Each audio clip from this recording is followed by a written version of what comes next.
ပါအသင်းကိုပြန်လာစဉ်မှာသူ့ကိုမမေးဖို့ပရိသတ်တွေကိုတိုက်စစ်ကစားသမားဆွန်ဟောင်မင်းကတောင်းဆိုခဲ့ပါတယ်။အဆိုပါတောင်ကိုရီးယားကျယ်ဝန်းကစားသမားဟာလန်ဒန်ကလပ်အသင်းမှာ10စုနှစ်ကြာကစားခဲ့ပြီးနောက်ပြီးခဲ့တဲ့ဩဂုတ်လကစပါအသင်းကနေရုတ်တရက်ထွက်ခွာက Los Angeles အသင်းကိုပြောင်းရွှေ့ခဲ့ပါတယ်။စပါအသင်းရဲ့အသင်းကောင်းဆောင်အဖြစ်အချိန်အတန်ကြာဆောင်ရွက်ခဲ့တဲ့ဆွန်ဟောင်မင်းဟာလန်ဒန်ပရိသတ်တွေရဲ့အချစ်တော်ကစားသမားဖြစ်ပြီးအင်္ဂါနေ့ကတရားဝင်နှုတ်ဆက်ပွဲပြုလုပ်ဖို့စပါအားကစားကွင်းကိုပြန်လာခဲ့ပါတယ်။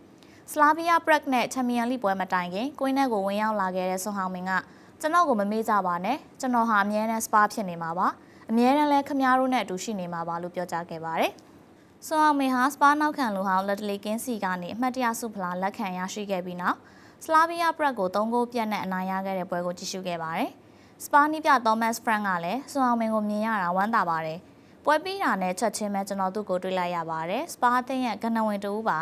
သူ့ရဲ့ထိုက်တန်တဲ့ကြိုးစိုးခံရမှုအတွက်ကျွန်တော်အယမ်းပျော်ပါတယ်လို့ပြောကြားခဲ့ပါတယ်။အင်္ဂါနေ့စောပိုင်းကဆွန်ဟောင်မင်းဟာစပါကွင်းကိုမရောက်ခင်တောင်တင်ဟန်ဟိုင်းလမ်းမမှာရှိတဲ့သူ့ရဲ့ပုံတူနေရန်ဆေးပကြီးမှာလက်မှတ်ရေးထိုးခဲ့ပါတယ်။အဲ့ဒီပကြီးမှာစပါနဲ့အတူသူရခဲ့တဲ့တစ်ခုတည်းသောဖလားဖြစ်တဲ့ယူရိုပါလိဖလားကိုမတင်နေတဲ့ပုံနဲ့ဆွန်ဟောင်မင်းရဲ့ထင်ရှားတဲ့အောင်ပွဲခံပုံတွေကိုပုံဖော်ထားတာဖြစ်ပါတယ်ရှင်။